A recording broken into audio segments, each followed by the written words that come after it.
मैं सिर्फ एक चीज बताना चाहूंगा कि कोई भी जब एक ऑर्गेनाइजेशन नया चालू होता है वो परफेक्ट नहीं होता है। ब्रीचकंडी हिंदुजा हॉस्पिटल भी परफेक्ट नहीं है। महालक्ष्मी सेल्स, शिवाजी चौक, उल्लासनगर। उल्लासनगर में इलेक्ट्रॉनिक्स का वन स्टॉप स्टोर, जहां पर आपको मिलती है best deals. Air conditioners, air coolers, single and double door refrigerators, LED televisions, semi and fully automatic washing machines, deep freezers and veggie coolers. सबसे बेस्ट डील, सबसे lowest दाम और loan and easy EMI available. बस आइए और गर्मियों के इन दिनों में अपने घर के लिए ले जाइए बेहतरीन consumer appliances. Mahalakshmi sales, electronics market, opposite RKD college, Shivaji Chowk, Ulhasnagar 3। For sales contact us on. Town Darshan news, समाचार ही नहीं विचार भी। नमस्कार, मैं अशोक पिंजानी, आप देख रहे हैं टाउन दर्शन। इस समय हम खड़े हैं उल्लासनगर महानगर पालिका की सुपर स्पेशलिटी अस्पताल के सामने। कुछ दिनों पहले इस अस्पताल में कार्यरत सुरक्षा गार्ड ने, सुरक्षा रक्षक ने आत्महत्या कर ली थी। इस मामले को लेकर ये बातें सामने आ रही थी कि सुरक्षा रक्षक को पगार नहीं दिया गया था, जिसकी वजह से वो मानसिक परेशानी में था और उसने आत्महत्या की। आज अस्पताल को संभालने वाले डॉक्टर पॉल ने पत्रकार परिषद में इस बात को डाइवर्ट करने की कोशिश की कि हमने पगार तो दी थी, लेकिन उसने कोई प्राइवेट लोन लिया हुआ था, जिसकी वजह से वो परेशान था, मानसिक त्रास था उसे, और उसने आत्महत्या कर ली। सामने वाले उससे धमका रहे थे। हालांकि जब पत्रकारों ने उनसे कहा कि वो किससे उसने लोन लिया था, उसका नाम बताने में वो असमर्थ रहे। क्या ऐसी रियली में घटना है कि उसे कोई परेशान कर रहा था पैसों के लिए, या डॉक्टर पॉल ने इसे डाइवर्ट करने की कोशिश की? इसके अलावा कुछ पत्रकारों ने एक बात पे पिन किया, एक बात को ज़्यादा तवज्जो दी कि एक तरफ इंक्वायरी चल रही है कि आपके अस्पताल के कर्मचारी को पगार नहीं मिली है और उसने आत्महत्या कर ली, और आप उससे चेक दे रहे हैं, तो कहीं न कहीं आप उस मामले को दबाने का प्रयास कर रहे हैं। ऐसे कई सवाल पत्रकारों ने डॉक्टर पॉल से किए और डॉक्टर पॉल ने सवालों का जवाब दिया। वहीं डॉक्टर पॉल ने ये भी बात कही कि इस अस्पताल को, फ्री अस्पताल को बंद करवाने के लिए काफ़ी लोग सक्रिय हैं। हालांकि एक गैंग की बात कही उन्होंने, पर उस गैंग का कोई मुखिया है या कोई सदस्य है, इसलिए किसी भी सदस्य का नाम लेने से उन्होंने इनकार किया। आइए देखते हैं डॉक्टर पॉल ने पत्रकार परिषद में क्या क्या कहा। पहले तो मैं अपनी प्रेस मित्र लोग, फ्रेंड लोगों को मैं वेलकम करता हूँ अपने उल्लासनगर म्यूनसिपल कॉरपोरेशन की हॉस्पिटल पे। आप लोगों को मैं स्वागत करता हूँ। भले ही एक ऐसा मैटर के लिए बुलाना पड़ रहा है जो मुझे अपेक्षित नहीं था, बट ये ज़रूरी था कि हम हमारा पक्ष रख के इस मैटर पे मैं बताना चाहूँगा लेट मिस्टर राजू के बारे में, जो जनवरी से हमारी हॉस्पिटल में विजिट कर रहे थे। मतलब हमारा कंस्ट्रक्शन का काम चालू था तो वो आते रहते थे, जाते रहते थे। एंड हमने फिर उनको क्या बोला कि आप कुछ काम में नहीं, बोलते कुछ काम है तो दो, बिकॉज उस टाइम में हॉस्पिटल चालू नहीं हुआ, कंस्ट्रक्शन का काम चालू था। तो वो हमारी गणपति जी की पूजा करते थे एज ए पुजारी बोल के। तो वो जनवरी महीने में हम लोग ये सोच रहे थे कि हॉस्पिटल जनवरी में ओपनिंग होगा, बट ओपनिंग हुआ नहीं था उस टाइम पे किसी कारण से। बट गणपति भगवान, मंदिर सब सेट हो गया, तो मंदिर को हम ऐसे नहीं रख सकते, तो मंदिर की पूजा करता था वो रोज आके। फिर वो मतलब इंसान इतना अच्छा था, वैसे सिक्योरिटी गार्ड जैसा वो था नहीं, छोटा हाइट का था, बट एक जो विश्वास रहता है किसी आदमी से देखने के बाद कि ये विश्वास करने लायक आदमी है, तो हमारा कोई भी सामान, क्योंकि कंस्ट्रक्शन चालू था तो सामान चोरी वगैरह हो सकता था, तो हमें लगा कि ये इंसान के ऊपर हम भरोसा कर सकते थे, तो हमने उसको सिक्योरिटी गार्ड अपॉइंट किया जिस दिन से हॉस्पिटल ओपन हुआ, 12 तारीख से। सो 12 फरवरी से वो हमारे पास सिक्योरिटी गार्ड बोल के काम कर रहे हैं। एंड अभी तक भी हमारी पेरोल पे वो है, काम कर रहे हैं। लास्ट ये जो महीने, इस महीने की 2 तारीख से वो आ नहीं रहा था हमारे हॉस्पिटल में। एंड हमारे पास कुछ खबर नहीं था, हमें ना ही कोई एप्लीकेशन दिया था, ना कोई लेटर दिया था कि हम नहीं आ पाएंगे। एंड हम लोग उसको जब काफ़ी दिन हो गए नहीं आ रहे, तो हम लोग उससे फॉलो अप चालू किया। हमारे एचआर ने कॉल किया उसको, कभी तो 4-5 बार भी कॉल किया एक ही दिन में। कि आप कहाँ पे हो, आप जॉब पे नहीं आ रहे हो, आ जाओ जॉब करने। एंड उसके ऊपर भी वो आई थिंक बीच में एक बार हॉस्पिटल में आए कोई एक दिन, एंड आके बोला कि मैं चर्चा करके ज्वाइन करता हूँ, बट देन भी ज्वाइन नहीं किया। एंड फिर हमें ये उनकी खबर मिली कि उन्होंने सुसाइड किया।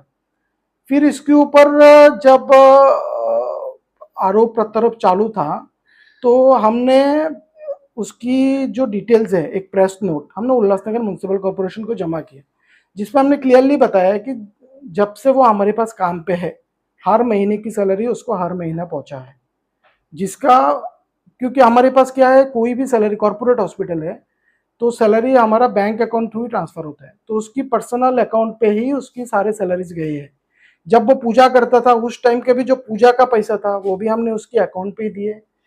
फरवरी महीने 12 तारीख से जब उसकी काम चालू हुआ तो वो फरवरी महीने का सैलरी भी हमने उसके अकाउंट में दिए, मार्च महीने के भी उसके अकाउंट में दिए। अप्रैल महीने में हम उसके अकाउंट, अप्रैल महीने का सैलरी मई महीने में उसके अकाउंट में नहीं दे पाए, बिकॉज वो आ नहीं रहा था हॉस्पिटल में। हमें समझ में नहीं आ रहा था कि वो आ क्यों नहीं रहा है, वो एब्सकॉन भाग गया काम छोड़ के कि काम में है। ऐसे स्टाफ का हम चेक बनाते हैं, तो हमने उसकी अप्रैल महीने का सैलरी का चेक बना के रखा था जो मई में उसको लेना था, बट मई 2 तारीख से वो हॉस्पिटल आ ही नहीं रहा है, तो वो चेक उस डेट से बना हुआ ही है हमारे पास। अभी हमें ये खबर पता चला, तो जिस दिन इंसिडेंट हुआ, वो इंसिडेंट होने के बाद उल्लासनगर की जो वरिष्ठ लोग हैं उन्होंने बोला कि भले ही आपने किया है बट उसको एक आर्थिक मदद करो, बिकॉज वो शायद कुछ तकलीफ में होगा, लोन पे होगा, जो भी है।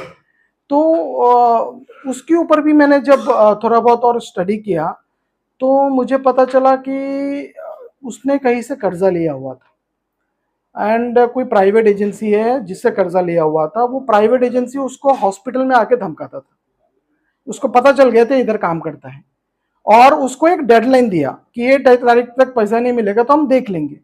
तो उसने किया कि उस तारीख से हॉस्पिटल आना बंद कर दिया। उसका ना आने का कारण हमें उस दिन पता चला, एंड डर के मारे, क्योंकि वो प्राइवेट प्लेयर को पता चल गया कि ये इस हॉस्पिटल में काम करते हो, तो डर के मारे ड्यूटी पे नहीं आ रहा था।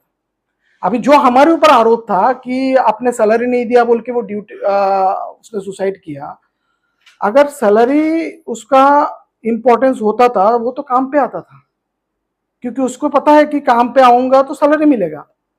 वो काम पे आना बंद किया, मतलब उसने जिससे भी पैसा लिया उसका डर था उसको कि वो आदमी मुझे इधर आके वापस पकड़ेगा, वापस टॉर्चर करेगा या साइकोलॉजिकली जो भी त्रास देगा। वो एक एंगल किसी ने भी बात नहीं किया, बट आरोप क्या लगाया गया, हमारे ऊपर लगाया गया। दूसरा आरोप हमारे ऊपर क्या लगाया जा रहा है कि हमारे यहाँ 35-36 ऐसा स्टाफ है जिनको हम लोगों ने सैलरी नहीं दिया। आपको सिर्फ बताना चाहूंगा कि ये हॉस्पिटल उद्घाटन हुआ 12 फरवरी को, एंड इस हॉस्पिटल में गवर्नमेंट स्कीम चालू हुआ 16 अप्रैल से। 16 अप्रैल से मेजोरिटी स्टाफ ज्वाइन किया है, तो उनका 5 महीने के सैलरी आउटस्टैंडिंग कैसे हो सकता है जब 16 अप्रैल से बहुत मेजोरिटी स्टाफ ने ज्वाइन किया। 16 अप्रैल से एडमिशन चालू हुआ, मतलब यहाँ पे आईपीडी पेशेंट एडमिट होना चालू हुआ 16 अप्रैल से। 16 अप्रैल से लेके आज तक रोज पेशेंट एडमिट हो रहे हैं, एंड 300 के ऊपर पेशेंट ने इधर ट्रीटमेंट ले चुके हैं, जिनका फीडबैक हम हमारे सोशल मीडिया पेज पे मेजोरिटी पेशेंट का लगाते हैं। अगर हम स्टाफ को सैलरी नहीं देते हैं, कोई भी स्टाफ अपना दिलो जान से क्यों उस पेशेंट को ट्रीट करेगा? क्या उसका कोई रिश्तेदार है, नातेदार है कि दिलो दिमाग से उसको ट्रीटमेंट करेगा? उसको पगार मिलता है बोल के वो हम पेशेंट को सर्विस दे पाते हैं, पेशेंट को क्वालिटी ट्रीटमेंट दे पाते हैं। इतना जो पेशेंट डिस्चार्ज हो रहा है, इतनी सर्जरी जो हम कर रहे हैं इस हॉस्पिटल में, वो इसलिए कर पा रहे हैं बिकॉज हम हमारे स्टाफ को उसकी जरूरतमंद के जो पगार है वो हम दे पाए हैं। इसकी वजह से उन्होंने इधर ज्वाइन किया है और पेशेंट को सर्विस दे रहे हैं, और सर्विस कम देने से कतराते हैं कि हम उनको निलंबन ना करें, कि अगर सर्विस बरोबर नहीं दिया तो उनका डर है कि हम निलंबन ना करें, ना कि ये डर है कि हमें सैलरी नहीं देते। सैलरी जब आप देते हो तो भी एक स्टाफ को डर रहता है कि भाई हमारे यहां से काम से ना निकाल दिया जाए। ये है हमारा, मतलब ये जो दूसरा आरोप चालू है कि स्टाफ का नहीं दिया। ये मैं सिर्फ एक चीज बताना चाहूंगा कि कोई भी जब एक ऑर्गेनाइजेशन नया चालू होता है वो परफेक्ट नहीं होता है। ब्रीचकंडी हिंदुजा हॉस्पिटल भी परफेक्ट नहीं है, तो उसको परफेक्ट बनाने की कोशिश किया जाता है, उसके लिए मेहनत किया जाता है कि परफेक्ट बनाया जाए। ये हॉस्पिटल चालू होके 2 महीना कंप्लीट नहीं हुआ है, हम भी, मैं क्या बोल सकता हूँ कि कहीं पे हम भी परफेक्ट नहीं है, हम उसको परफेक्ट बना रहे हैं। एक ऐसा कॉन्सेप्ट पे हम इसको परफेक्ट बना रहे हैं जिसे कहते हैं नो कैश काउंटर। मतलब कुछ गवर्नमेंट के लिस्टेड 1200 प्रोसीजर जिसको इधर फ्री में ट्रीटमेंट मिलता है, ठीक है, उसके बारे में तो हम अलग से बात करेंगे। ये जो प्रकरण है इसमें जो भी आरोप हमारे ऊपर लगाए गए हैं उसका मैं डॉक्यूमेंट रेडी किया हूँ सो दैट मैं प्रेस को दे पाऊँ। ये प्रेस कॉन्फ्रेंस होने के बाद उसकी जो मंथली वाउचर्स है वो उसका कब से वो नहीं आ रहा है उसका पंचिंग रिपोर्ट एंड हमारा प्रेस नोट मैं आप सबको हैंड ओवर करूंगा, इसकी एक एक कॉपी अभी आप। हाँ, उसके घर के जो पत्नी है उनकी, उन्होंने आरोप लगाया है कि हॉस्पिटल के पगार के कारण उसने आत्महत्या किया है। बैंक का कोई भी मतलब पर्सनल लोन वाला व्यक्ति उसके घर पे गया नहीं, ऐसा आरोप उसने नहीं किया है। इसीलिए मैंने ये आपको ये बताया कि उसको जो भी सैलरी है वो सैलरी उसके बैंक अकाउंट में जाया करता था। वो बैंक अकाउंट जो भी डेट में उसको सैलरी गया है वो सारा डिटेल्स मैं आपको हैंड ओवर करूंगा। सर, पर उसकी पत्नी ने ऐसा आरोप नहीं किया कि बैंक वाले उनके घर पे आ रहे कि उन्हें अरे नहीं, मैं अभी बता रहा हूँ उसकी जो सैलरी है हमने उसके अकाउंट में जमा किया हर महीने। जो प्राइवेट लोन उसने लिया था वो किससे लिया था? वो उसका हमें कोई आइडिया नहीं है। सैलरी कितना देते थे उसको? उसका सैलरी 14,000 रुपए है। आपका जो एग्रीमेंट हुआ है कॉर्पोरेशन के साथ में, उसमें टर्म्स कंडीशन में मिनिमम वेजेस एक्ट है, उसके अनुसार कितना देना चाहिए? मिनिमम वेज के हिसाब से हम उसको दे रहे हैं। हम ये डॉक्यूमेंट आपको हैंड ओवर करेंगे इसके बाद। सर आपने एक चीज यहाँ पे मेंशन की थी सर, जो हॉस्पिटल में जो सिक्योरिटी गार्ड्स है और जो लेबर यहाँ पर काम करते हैं, क्या किसी एजेंसी को ये काम दिया हुआ है? कल कुछ लोगों ने महानगर पालिका के यहाँ पर अपना दर्शन वहाँ पर दर्शाया था कि आपके यहाँ पर जो सिक्योरिटी जो है और लेबर कॉन्ट्रैक्ट है वो एजेंसी को दिया हुआ है, ये एजेंसी के मार्फत काम है, उसके बारे में मैं ये जो पॉइंट है ना, ये सारे पॉइंट के ऊपर एक सेकंड लेवल पे हम लोग डिस्कशन चालू करेंगे। अभी ये वाला इसके ऊपर 2-3 क्वेश्चन आपके जो भी है वो क्लियर कीजिए। मैं आपको सारा इंसिडेंट बताता हूँ कि क्यों इस हॉस्पिटल को टारगेट किया जा रहा है। सर, 2 तारीख के बाद जब वो गायब हुआ उसके बाद से आप लोगों ने कॉल किया, बट फिजिकली उसको ढूंढने की कोशिश की गई क्या? हमने, हमारे पास से अगर कोई स्टाफ बिना इंफॉर्मेशन देके नहीं, अगर जॉब पे नहीं आते हैं तो एज ए कॉर्पोरेट ऑर्गेनाइजेशन हमें समझा जाता है कि शायद उसने जॉब से एब्सकॉन्ड किया है, मतलब उसको कोई दूसरा जॉब मिल गया और ये हमें बिना नोटिस देके चला गया। बट फिर भी हमने उसको कम से कम 4-5 बार उसको 4-5 दिन उसको कॉल किया कि ये कहाँ पे है, उसका क्या स्टेटस है, और हमने एब्सकॉन्ड डिक्लेयर किया नहीं, हमने उसका सैलरी भी बना के रखा। अभी आप के बारे में बता रहे, और उस टाइम जो बॉडी आई सेंट्रल हॉस्पिटल में और एक सिक्योरिटी था, उसका भी कहना यही है कि हमारे को पगार नहीं दिया जा रहा है। किसी मैडम का नाम ले रहा था। मैं आपको वापस बता देता हूँ कि इस हॉस्पिटल में जितने लोग काम करते हैं सबका सैलरी मंथली बेसिस पे हो जाता है।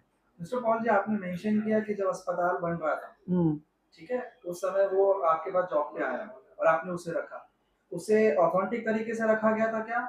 और यहाँ पे एक सवाल और खड़ा होता है, जब अस्पताल बन रहा था तब तो टेंडर प्रक्रिया फ्लोट पे थी, तो उस तरीके से आपने उसको किस तरीके से रखा? टेंडर प्रक्रिया जो फ्लोट हो रही थी वो ऑन द मंथ ऑफ मई जून महीने में था। हॉस्पिटल का काम दिसंबर में चालू हुआ। ये दिसंबर महीने में हमारे पास हॉस्पिटल में घूम रहा था। जनवरी महीने में जब हमारे गणपति जी बैठ गए, यहाँ पे मंदिर स्थापन हो गया, हमें पूजा करने के लिए एक बंदा चाहिए था, तो ये बंदा रोज इधर आके बैठता था। तो हमने उसको बोला तू करता है? बोला मैं गणपति भगवान का पूजा करूंगा।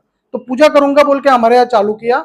12 तारीख से हमने उसको सिक्योरिटी में अपॉइंट किया। डेट ऑफ ज्वाइनिंग के पेपर्स और उसके मिलेंगे इस प्रेस नोट? हाँ, प्रेस नोट में date of joining, offer letter भी मिलेंगे। वो मिनिमम वेजेस के एक्ट के अंदर बैठता है? नहीं, आपका क्वेश्चन इस पे नहीं होना चाहिए। आपका क्वेश्चन ये था कि आपने कंफर्म किया ना, हाँ बोला, मैं बोला ना आपको ये सारा डॉक्यूमेंट दूंगा, ऑफर लेटर ही दूंगा आपको।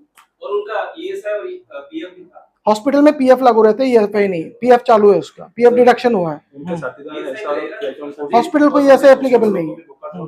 सब लोग आप ही पूछेंगे तो हम लोग क्या जावे?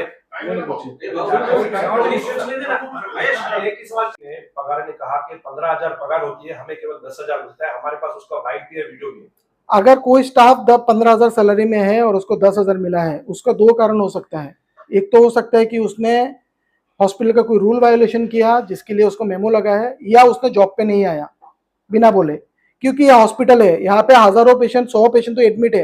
ये पेशेंट की जिंदगी हमारे भरोसे रहते हैं, हमारे स्टाफ के भरोसे रहते हैं। कोई स्टाफ अगर ड्यूटी पे अचानक से बिना बोले नहीं आया तो वो जो पेशेंट, आपकी माँ बहन, मेरी कोई रिश्तेदार या किसी के रिश्तेदार नातेवाईक जो एडमिट है, उसकी जान को धोखा हो सकता है। अगर बिना बोले नहीं आया, अगर बोल के नहीं आया तो हम उसका रिप्लेसमेंट लगा सकते हैं कि ये स्टाफ आज नहीं आ रहा है, तुम इसका डबल कर लो, ड्यूटी, मगर कोई स्टाफ अगर बिना बोले नहीं है और सडनली ड्यूटी में पता चला कि ये नर्सिंग स्टाफ ड्यूटी में नहीं है, ये डॉक्टर ड्यूटी में नहीं है, उसको पेनल्टी लगता है। उससे कोई काम से नहीं निकाला गया, उसका वो इसी दिन का चेक बना है जिस दिन का बाकी लोगों का चेक बना है, उसी सीक्वेंस पे। जिसने कहा है कि उनको 10,000 वेतन दिया जाता है अस्पताल की तरफ से, उनको ही कल काम से क्यों निकाला गया परसों के दिन उस घटना के बाद? नहीं, किसी को काम से नहीं निकाला गया। हमारे पास जो लोग काम छोड़ के गए, किसी ने अगर काम छोड़ के गया ऑन द स्पॉट, कुछ लोग अगर ऑन द स्पॉट काम छोड़ के गए तो उससे हम निकाले गए नहीं बोल सकते।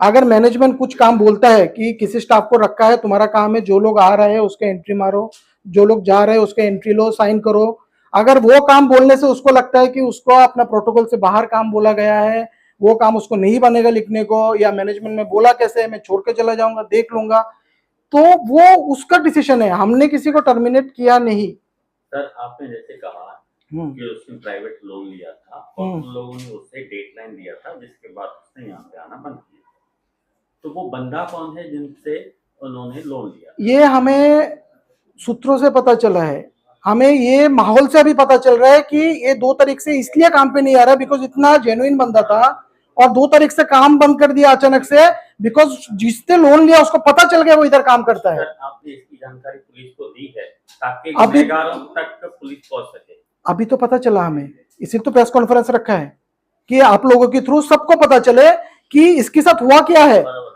उसको पगार हमारी तरफ से मिलने के बाद भी अगर उसने सुसाइड किया तो उसका जिम्मेदार कौन है, वो आदमी को पकड़ा जाए, ना कि एक हॉस्पिटल को कसूरवार बनाया गया जो एक ऐसा कंसेप्ट महाराष्ट्र में लेके आया है जिसमें हर गरीब मिडिल क्लास को फ्री ट्रीटमेंट मिले। ये जो एक चल रहा है, मैं आपको अभी बताना चाहता हूं कि दूसरा मुद्दा, एक कैंपेन चल रहा है इस हॉस्पिटल को बंद करवाने के लिए। लोग कुछ लोगों को पेट दर्द हो रहा है कि फ्री ट्रीटमेंट कैसे दिया जा रहा है गरीबों को। ये मिडिल, मैं बताता हूं आपको, आने दीजिए।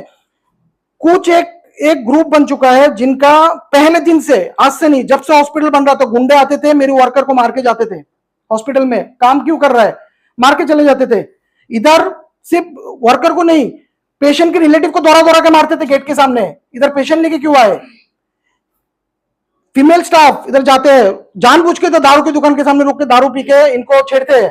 फीमेल स्टाफ बंद कर दे, नर्सिंग स्टाफ आना हॉस्पिटल में, मेरे पेशेंट लोग आना, पेशेंट लाना बंद कर दे गरीब लोग कि भाई हमें इधर मारा जाता है। ये जो सुनने दे, मेरा बोलने दीजिए, ये जो बना दिया ना एक कल्चर, देखिए एक लॉबी बन गया है जिनका काम है फ्री ट्रीटमेंट नहीं होना चाहिए। फ्री ट्रीटमेंट मिलेगा ना तो बहुत लोगों का बिजनेस बंद होगा, फ्री ट्रीटमेंट बंद करवा दो। यहाँ जो ये फ्री में सिटी स्कैन हो रहा है, फ्री में सोनोग्राफी होता है, फ्री में एक्सरे, फ्री में ईसीजी, ब्लड टेस्ट होता है, नहीं होना चाहिए फ्री में, क्योंकि इससे बहुत लोगों को प्रॉब्लम हो रहा है। फिर आप फ्री कर रहे हो, ठीक है टेस्ट फ्री कर दिया, अब तो ट्रीटमेंट भी फ्री कर रहे हो, और ट्रीटमेंट में सिर्फ सादा ट्रीटमेंट नहीं, तो अब तो सब फ्री कर रहे हो। आप अपेंडिक्स भी कर रहे हो, फिस्टुला भी कर रहे हो, आप एंजियोप्लास्टी भी कर रहे हो, आप स्ट्रोक का भी ट्रीटमेंट फ्री में दे रहे हो, आप स्पाइन का भी कर रहे हो, आप घुटना भी रिप्लेस करके दे रहे हो। ऐसा पेशेंट है मेरे पास जिसने बोला मैं जिंदगी में कभी नहीं सोचा खड़ा होऊंगा, वो पेशेंट खड़ा होके गया हॉस्पिटल से प्रणाम करके। ये कुछ लोगों को हजम नहीं हो रहा है उसका। मेरे पास बहुत सारे, अभी कल रात का इंसिडेंट है, मेरे सिक्योरिटी कॉन्ट्रैक्ट वाले सिक्योरिटी गार्ड को रात को आके धमका के गया, तुम लोग इधर क्यों काम करो, निकलो यहाँ से। आए दिन हो रहा है मेरे स्टाफ को मारा जा रहा है। अक्षय के ऊपर एक बार कुछ 3-4 गुंडों ने रास्ते में पकड़ लिया इसको, एक कोऑर्डिनेटर है। ऐसा चल रहा है, मतलब अगर उल्लासनगर की ये जो कुछ कम्युनिटी है जो खुद तो ब्रिजकंडी जसलोक में ट्रीटमेंट लेते हैं, बाकी नहीं चाहते कि गरीब लोग एक ब्रिजकंडी जसलोक जैसे ट्रीटमेंट में फ्री में ले, वो नहीं चाहते, वो चाहते हैं हम लेंगे, गरीब लोग ना ले। ऐसा लोगों को सपोर्ट करने के लिए बहुत लोग जमा हो रहे हैं। और जी आपके हॉस्पिटल में सारे जगह सीसीटीवी लगी हुई है, और उस समय आपके कर्मचारियों को, स्टाफ को धमकी दिया जा रहा था, मारपीट के लिए आते, उस समय आपने पुलिस में शिकायत नहीं की? मैं आपको बताता हूँ ना, वो भी बताता हूँ। जब पहली बार मेरे स्टाफ को, वर्कर लोगों को जो ईट प्लास्टर की काम करते हैं, जिस दिन मारा गया था, हमने वर्कर लोगों को भी उधर पुलिस स्टेशन में भेजा, बट जाते हुए उनको धमकाया गया, पुलिस स्टेशन जा रहा है ऐसा तैसा होगा, डर के मारे भाग गए, आए ही नहीं वर्कर लोग। उनको क्या है, यूपी बिहार वाले हैं, उनको अपनी जान का डर है, ऐसा धमकाया, उल्लासनगर जैसी जगह है, चाकू वाकू कोई मार देगा, निकल गए वो लोग। मुझे दूसरा ढूंढना पड़ा। समझिए एक चीज को, यहाँ थोड़ी ना ये सादा जगह है कि धमकी देके चले जाते हैं, यहाँ चल भी जाती है, तो वो उस विषय पे भाग गए।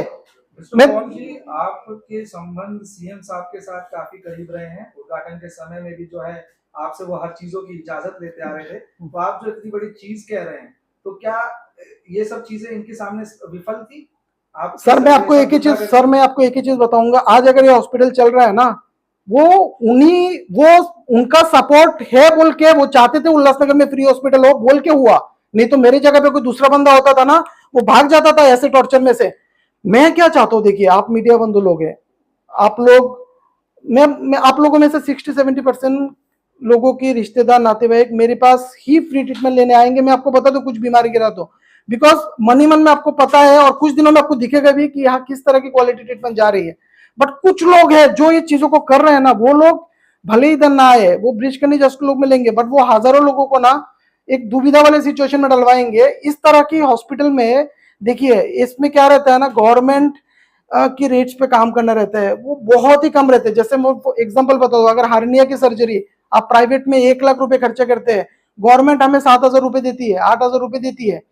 इस रेट में डॉक्टर जमा करना, स्टाफ जमा करना, उनको ट्रीटमेंट देना, उसके लिए डॉक्टर लोगों को मोटिवेट किया जाता है कि भाई ये ऐसा काम है, एक भगवान की जैसा काम है और उससे बहुत गरीब लोगों को फायदा मिलेगा। स्टाफ को भी ऐसे मोटिवेट किया जाता है कि आप बहुत ज्यादा काम कर रहे हो, ठीक है माना जा रहा है, बट बहुत सारे गरीब लोग जिन्होंने कभी नहीं सोचा उनको फ्री में सर्जरी होगा, वो हो रहा है। तो ऐसा माहौल बना के हम सबको काम करने को लगाते हैं। उस माहौल में जब इस तरह का सिचुएशन बनता है कि भाई हॉस्पिटल ने पगार नहीं दिया बोल के किसी ने सुसाइड कर लिया, हॉस्पिटल के मालिक को जेल में डाल दो। देखो पर्सनली टारगेट करना क्यों है, संजीत पॉल को जेल में डालो। इस तरह की इनपुट कौन दे रहा है? ये संजीत पॉल को टारगेट करेगा ना तो पता है कि हॉस्पिटल बंद हो जाएगा, मतलब फ्री सर्विसेज बंद हो जाएगी। ये जो लॉबी है वो सक्सेस कि भाई ये लॉबी आप लोगों को पता होगा, जो कोशिश कर रहा है कि देखो मेरे को जब भी फिजिकली पता चलेगा कि कौन वो लोग है, जैसे पता चलने के 1.5 महीना हुआ है चालू हुआ, आगे पता चलने वाली है, मैं ही सबसे पहला हूं जो आप लोगों को बताऊंगा और वापस प्रेस कॉन्फ्रेंस लेके, आज का प्रेस कॉन्फ्रेंस का रेफरेंस लेके बताऊंगा और आप लोगों को धीरे धीरे पता चलेगा। छोटे छोटे इश्यूज लेके आप देखेंगे कुछ ही दिनों में कुछ लोग उसका बॉम्ब बनाएंगे। जो फ्री इलाज की बात यहाँ पे की जा रही है, कल हमने जब जाधव साहब से मुलाकात की यूएमसी में और वहाँ पे बात करते हुए ये भी पता चला कि महाराष्ट्र की सीएम की स्वास्थ्य योजना है वही यहाँ पे लागू है। पीएम की स्वास्थ्य योजना यहाँ केंद्र की लागू नहीं है, अन्य जो की योजनाएं हैं सरकार की यहाँ पर लागू नहीं है। तो फ्री किस तरीके से? नहीं मैं बताता हूँ आपको, इसके बारे में जानकारी देता हूँ। महाराष्ट्र में एक स्कीम चलता है महात्मा ज्योतिबा फुले जन आरोग्य योजना। इस स्कीम के पात्र वही लोग हैं जिनके पास येलो और ऑरेंज राशन कार्ड है। अभी सिर्फ राशन कार्ड लेने से नहीं होता है, राशन कार्ड के साथ आपके पास एक सरकारी आईडी कार्ड होना चाहिए, आधार कार्ड, पैन कार्ड या कोई भी और गवर्नमेंट के आईडी कार्ड। वो लोग क्या करते हैं, वो राशन कार्ड और वो आईडी कार्ड को वेरीडेट करते हैं, बिकॉज राशन कार्ड में फोटो प्रूफ नहीं होता, इसलिए कोई फोटो प्रूफ चाहिए होता है। ये 2 चीज जिनके पास है वो इधर पे सरकारी योजना वाले जितने बीमारी है सबका फ्री ट्रीटमेंट ले सकते हैं। अभी आती है आयुष्मान कार्ड, क्योंकि हमारा हॉस्पिटल अप्रैल में ही चालू हुआ, गवर्नमेंट का सॉफ्टवेयर अपग्रेड मोड में है, आयुष्मान का आईडी पासवर्ड जनरेट नहीं हुआ है। और आयुष्मान एक सेंट्रल स्कीम है और महात्मा ज्योतिबा फुले एक स्टेट स्कीम है, स्टेट ने अप्रूवल दे दिया, आयुष्मान का आईडी पासवर्ड पेंडिंग है। अगर आयुष्मान का आईडी पासवर्ड कल परसों या अगले हफ्ते में कभी भी आ जाते हैं तो जिनके पास आयुष्मान कार्ड है पूरा भारतवर्ष में, सिर्फ यहाँ का नहीं बोल रहा, पूरा भारतवर्ष, जिनके पास भी आयुष्मान कार्ड है वो हमारे हॉस्पिटल में फ्री ट्रीटमेंट ले सकते हैं। सरकारी अस्पताल है, सरकारी अस्पताल को अगर केंद्र की और सरकार की योजनाएं लाने में समस्या लगेगी तो प्राइवेटाइजेशन का क्या है? सर ये जो आयुष्मान का आईडी पासवर्ड है वो सरकारी हॉस्पिटल या प्राइवेट हॉस्पिटल देख के नहीं आता है, वो एक ड्यू प्रोसीजर होता है। यहाँ का डिटेल्स महाराष्ट्र गवर्नमेंट दिल्ली भेजते हैं, फिर दिल्ली की टीम आईडी पासवर्ड जनरेट करके हमें भेजती है। सो महाराष्ट्र की टीम ने दिल्ली को भेज चुके हैं, दिल्ली से आईडी पासवर्ड पेंडिंग है। सर एक बताइए सर प्लीज, जो मुद्दा है राजू ने जो सुसाइड किया उसके विषय में मुद्दा है, बाकी हमारे हॉस्पिटल में सुविधा क्या है, कैशलेस है, उस पूरे शहर को मालूम है कि स्टेट गवर्नमेंट ये सब काम करती है। सर ये आपने में सवाल से मेरा ये इसी बात से कनेक्ट है कि आपके यहाँ पर एक एजेंसी के द्वारा यहाँ पर राजू को भेजा गया था, कोई एजेंसी जिसके लिए कल महानगर पालिका के बाहर नारे लगे थे, एजेंसी के थ्रू यहाँ पर वो काम पे आए थे? नहीं, राजू एजेंसी में नहीं था, राजू हमारे हॉस्पिटल की पेरोल में था। पॉल जी इस मामले में ये भी कहा जा रहा है कि पीड़ित के घर वालों को कुछ पैसों की आर्थिक जो है मदद भी की गई है। यस, मैं आपको इसके ऊपर ही बताता हूँ।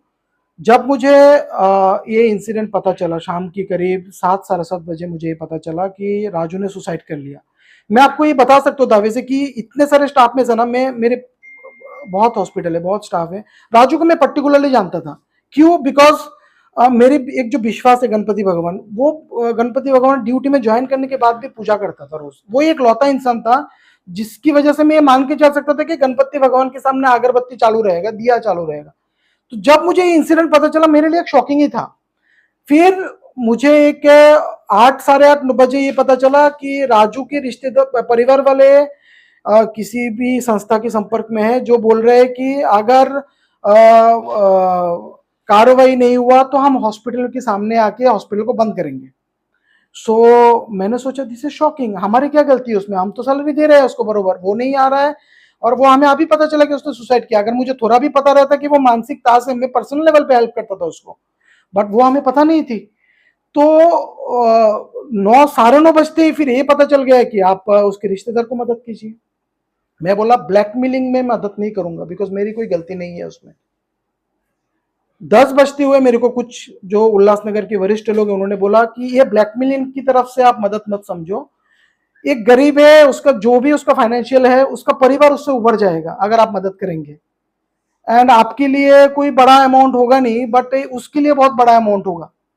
तो मैंने 10 बजे मुझे 5 मिनट भी नहीं लगे डिसीजन लेने में कि इसको मैं 3 लाख रुपए का चेक भेज रहा हूँ। सर चेक आपने भेजा था? मैंने भेजा, मेरे साइन का चेक है। जब जांच चल रही है तो आर्थिक से जो है आप मदद कर रहे हैं ह्यूमैनिटी बेस में, तो आपको लगता नहीं कि गैर कानूनी है? ये दिमाग में मेरे था। जो भी वरिष्ठ लोग थे जो मुझे समझाने के लिए फोन किया था मैंने उनको भी ये पॉइंट बताया था कि ये कहीं तो भी ये प्रूफ करेगा कि मैं इधर इन्वॉल्व हूं। तो उनका ये कहना था कि सबको पता है, मतलब जो वरिष्ठ लेवल में है सबको इनडायरेक्टली पता है कि आप उसमें इन्वॉल्व नहीं है, आप टारगेट बने जा रहे हो, मगर अगर आप उसको मदद करोगे उसका फैमिली और ये जो कुछ लोग जमा हो गए उनको, वो उल्लासनगर के बाहर वाले थे वो भी मुझे पता है, जो भी लोग उनको जमा हो गए सपोर्ट करने के लिए उनको बल नहीं मिलेगा हॉस्पिटल को आके तामझाम करने के लिए। हॉस्पिटल में 100 पेशेंट एडमिट है। अभी अगर मैं थोड़ा कंप्लीट करता हूँ, अगर वो बॉडी लेके तामझाम करते हुए मेरे हॉस्पिटल के सामने आते थे उसका मेरे पे क्या असर गिरता था जिसकी वजह से मुझे लगा कि मदद कर देना ज्यादा बेटर होगा। एक तो मेरे अच्छे खासे जो डॉक्टर्स है जो बाहर गांव से आके इधर बैठे काम करने के लिए, साउथ से इधर से अच्छे सर्जन जो हम मैं लेके आया हो कि गरीबों को फ्री में सर्जरी कर, आधे लोग वो भी जा सकते हैं कि भाई यहाँ का माहौल ही ठीक नहीं है, यहाँ से काम क्या करना। मेरे बहुत सारे स्टाफ जो क्वालिफाइड है जो उल्लासनगर को छोड़ के बॉम्बे काम करना प्रीफर करते हैं, वो भी बोलेंगे कि भाई इधर का माहौल ठीक नहीं, जाता हूँ। आईसीयू फुल है मेरा, कुछ अगर आईसीयू में पेशेंट को कुछ हो गया, कोई स्टाफ निकल गया, डॉक्टर निकल गया, मुझे एक पीड़ित को देख के 10 लोगों को पीड़ित नहीं बनाना था। तो उस मोमेंट पे मुझे ये सही लगा कि एक गरीब जो अगर किधर से लोन लेके त्रास है और जो मेरे हॉस्पिटल में मतलब 12 तारीख से लेके अप्रैल की 16 तारीख तक, जिस दिन तक स्कीम नहीं आया, गणपति भगवान की इतना अच्छे से पूजा किया, मुझे लगता है जिस आशीर्वाद से मुझे इधर स्कीम जल्दी मिल गया, नहीं तो स्कीम 6 महीने तक नहीं मिलती है, उसके लिए मुझे 3 लाख रुपए देना पड़ा। मुझे उसके लिए कोई ऐसा फीलिंग नहीं है कि मैंने किसी के दबाव में या करप्शन में किया, मुझे उसको मदद करना था, ये समझ के किया। सर करीबन एक हॉस्पिटल, एक नेता ने आरोप लगाया है कि ये हॉस्पिटल की जो अभी कैपिटल बदले तो कैपिटल वैल्यू 30 करोड़ से ज्यादा है और इस पे 200 बेड है और महानगर पालिका को केवल 70,012 मिलता है। तो आप ये बताइए कि शहर में सबसे बड़े हॉस्पिटल जिसका भाड़ा केवल मात्र 70,000 है, इसमें उन लोगों का ये कहना है कहीं ना कहीं कोई ना कोई साठगांठ है महानगर पालिका से आपकी। मैं ये राजू वाले मामला में ये क्वेश्चन को आंसर करना है, आप बोलेंगे तो मैं करता हूँ, करना, क्योंकि आपने दूसरी बात भी कही। चलो ठीक है। आप जो आए हैं रेंटल में, ये जब बिल्डिंग कोविड के टाइम पे बना हुआ था, वो एक खोखला बिल्डिंग था, सादा ढांचा, उसके वीडियो भी है, किसी को लगे तो शेयर करूंगा, खंडर बिल्डिंग। ये बिल्डिंग को मैंने अपनी पैसे से, आज जो आप देख रहे हैं ना एक प्राइवेट हॉस्पिटल जैसा दिख रहा है, कंप्लीट एसी वेसी लगा हुआ है, सब मशीन है, 5 स्टार सेटअप दिख रहा है, मुझे नहीं लगता उल्लासनगर का कोई और हॉस्पिटल इसकी जैसा पॉश है। वो मैंने अपने खर्चे से बनाया, इसमें जितने इक्विपमेंट्स लगे हैं वो मैंने अपने खर्चे से किया है। सुनिए ना, मैं आता हूँ ना, आपके पास आऊंगा। जो आप ये खासदार साहब या किसी और की वीडियोस में देखे होंगे कि modular OT, modular operation theatre, ये सब मैंने अपने खर्चे से बनाया। उल्लासनगर म्युनिसिपल कॉर्पोरेशन का कंडीशन क्या था, ये हमारा जो ये बिल्डिंग है, सादा बिल्डिंग, इसको आप कॉर्पोरेट हॉस्पिटल बनाइए, उसकी बदले आप हमें क्या रेंट देंगे वो हिसाब से उन्होंने टेंडर था। एंड हमने उसके लिए टेंडर में क्या भरा कि हम अगर खुद के खर्चे से मुझे इस हॉस्पिटल को पूरा बनाना है और पूरा महात्मा ज्योतिबा फुले स्कीम में चलाना है, तो मैं उसका 3 रुपए पर स्क्वायर फुट के हिसाब से अपना रेंट दूंगा, जिसके हिसाब से वो 75,000 बनता है। बट मैटर उतने में सीमित नहीं है। मैटर में ऐसा है कि मेरे जो भी आय होगी उस आय का 1% भी रेंट पे दूंगा। मतलब महात्मा ज्योतिबा फुले स्कीम से जो भी पैसा आएगा, अगर 1 करोड़ आता है तो 1 लाख, अगर 50,000 आता है, 50 लाख आता है तो 50,000, वो भी रेंट पे जुड़ी जाएगी। दवाई जो ओपीडी में बेची जाती है, जो पेशेंट ओपीडी बेसिस पे सर्विस लेते हैं, जिनको दवाई खरीदना है, जिसके लिए मुझे कोई कंडीशन नहीं है कि आप डिस्काउंट दीजिए कुछ, तो भी मैं 20% डिस्काउंट अपने से दे रहा हूँ, बिकॉज ये कमाई के हिसाब से हॉस्पिटल नहीं है, ये समाज सेवा के हिसाब से। उसमें से भी 10% यूएमसी को जाता है एज ए रेंट। तो उल्लासनगर का रेंट सिर्फ स्क्वायर फुट पे नहीं है जो आप 75,000 बोल रहे हैं, उसके साथ 1% बिजनेस का, 10% फार्मेसी का बिजनेस का, ये भी रेंट पे जाता है उल्लासनगर म्युनिसिपल कॉर्पोरेशन। 285 आए थे, 285 करोड़ आपको मिले। मुझे कमिट किया गया था 3 करोड़ 80 लाख रुपए दिए जाएंगे इस हॉस्पिटल को बनाने का आर्थिक सहायता। उसमें से मुझे अभी तक सिर्फ 1 करोड़ 40 लगाया है। और ये दुविधा है, शायद मेरे को ही है, किसी को होगी नहीं होगी। हाँ। आप कह रहे हो कि अस्पताल बनाने में खर्चा आपका लगा। हाँ। अस्पताल के बनने के बाद जो है फ्रॉड टेंडर हुआ, उसके बाद आपने इसको भरा, तो फिर ये समझ में नहीं आया कि क्या वापस अस्पताल आपने खंडर जिस तरीके से हाँ, मैं आपका क्वेश्चन समझ गया। हाँ, मैं आपको समझता हूँ। सबसे पहले टेंडर फ्लोट हुआ, फिर टेंडर अलॉट हुआ, फिर टेंडर अलॉट होने के बाद मैंने इस हॉस्पिटल को बनाया। सुनिए ना, आने दीजिए ना, मैं पॉइंट वाइज में बता दूं। नहीं, आप सारा जानकारी ले लीजिए। पहले टेंडर फ्लोट हुआ in the month of March, allot होते होते सितंबर अक्टूबर हो गया। जब वर्क ऑर्डर मिला, इसके बाद नवंबर दिसंबर से काम चालू हुई। आप सारा डॉक्यूमेंट यूएमसी से कलेक्ट कर सकते हैं, टेंडर का डेट, वर्क ऑर्डर का डेट और मैंने कब काम चालू किया। सर हमारे पास कवरेज की डिटेल है, वही सफिशिएंट। प्लीज वो देख लीजिए आप। हमें work order in the month of सितंबर अक्टूबर मिला, वर्क ऑर्डर की कॉपी भी हम दे देंगे, आपको लगेगा। यानी कि खर्चा आपने किया है, प्रशासन यही कहती है कि हमने जो है खर्चा करके बनाया, बाकी खर्चा प्रशासन ने वन टाइम फाइनेंशियल असिस्टेंस देने के बोला था, दैट इज 3 करोड़ 80 लाख कि आप पूरा हॉस्पिटल बना डालिए, हम 3 करोड़ 80 लाख रुपए देंगे। उसमें से प्रशासन ने अभी तक 1 करोड़ 40 लाख रुपए दिए। वरकमा के लोगों ने आरोप लगाया है, आप तो जिस प्रकार से दावा करते हैं यहाँ पर सारी सुविधा है, वो कहते हैं कि छोटे बच्चों की यहाँ पर ट्रीटमेंट नहीं होती है, सोनोग्राफी के लिए 15-15 दिन लगते हैं। वो हमारे पास वीडियो है, लोगों की बाइट है। मैं आपको ये बता दूं, सोनोलॉजिस्ट मेरा रोज आता है, आज का सोनोग्राफी आज का दिन खत्म होता है। प्रैक्टिकल एक्सपीरियंस लीजिए, आप मीडिया वाले हैं, आपके घर वालों को भेजिए, चार्ज नहीं है इधर पे सोनोग्राफी करने के लिए। अगर आपके घर वालों को, तो मैं नहीं जानता ना, अगर आपके घर वालों को कोई बोले ना कि 15 दिन बाद है तो विश्वास कीजिए। बाकी उस गैंग की बात पे मत आइए जो गैंग चाहता है हॉस्पिटल बंद हो जाए। गैंग का नाम लीजिए ना सर। ये गैंग का नाम आप ही लोग देंगे, अगला में 1 महीने में पता चलेगा वो गैंग कौन है। बर्न का यूनिट के लिए एक आइसोलेशन अलग से वार्ड बनाना पड़ेगा। हाँ, तो अभी तक हम 30% बर्न को ले रहे हैं, 30%। एक पेशेंट आया था यहाँ पर, हाँ, लेकिन वो पेशेंट को लिया नहीं गया। तब तक बर्न यूनिट जो है, देखिए मैं आपको वापस एक चीज को रिपीट करूंगा, हॉस्पिटल हमने 16 तारीख से चालू किया, 16 अप्रैल, और अभी तक हमने कम से कम 12 स्पेशलिटी की ट्रीटमेंट चालू कर चुके हैं। हम हार नहीं मान रहे, हम हर दिन स्पेशलिटी ऐड कर रहे हैं। आगे ऐसे भी ट्रीटमेंट होगा जो सिर्फ सायन में होता है फ्री में, और किधर नहीं होता, आगे वो भी ऐड होगा अगले कुछ ही दिनों में।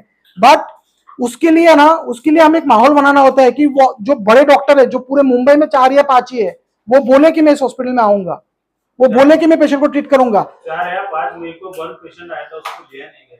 सर अभी तो चालू हुआ ना 16 तारीख से, मौका तो दीजिए हमें सब चीजें ऐड करने के लिए। हाँ, ये जो जन आरोग्य योजना बोल रहे महात्मा फुले, हाँ, ये गवर्नमेंट के लिस्ट में ये हॉस्पिटल है क्या? हाँ है लिस्ट में। सिर्फ उल्लासनगर के 2 अस्पताल है, एक आपका साई प्लैटिनम और सेंट्रल हॉस्पिटल। ये प्राइवेट में देखा होगा आपने, आप गवर्नमेंट में क्लिक करो और आपको Ulhasnagar municipal corporation super speciality hospital. आखिरी सर लास्ट सवाल कर लेते हैं, जो चेक आपने मदद के लिए दिया था उसकी डिटेलिंग आप प्रोवाइड कर सकते हैं? मैं डिटेल प्रोवाइड कर सकता हूँ। वो जो चेक दिया है, मैं आप, ये लास्ट क्वेश्चन है तो मैं उसका जवाब दे रहा हूँ। अच्छा, आप करें। ये चेक लेट मिस्टर राजू की वाइफ के नाम पे दिया गया है, क्योंकि मैं नहीं चाहता था कि उसमें कोई ब्लैकमेलर इन्वॉल्व हो और वो पैसा ब्लैकमेलर में जाए। अगर मैं खुले दिल से इसको मदद करना चाह रहा था तो उसकी परिजन को ही जाए, ये समझ के मैंने चेक उनकी वाइफ के नाम पे दिया। सर, आपने बताया कि एक हॉस्पिटल को बंद कराने की कुछ साजिश चल रही है, शहर के काफी लोग उसमें इन्वॉल्व है।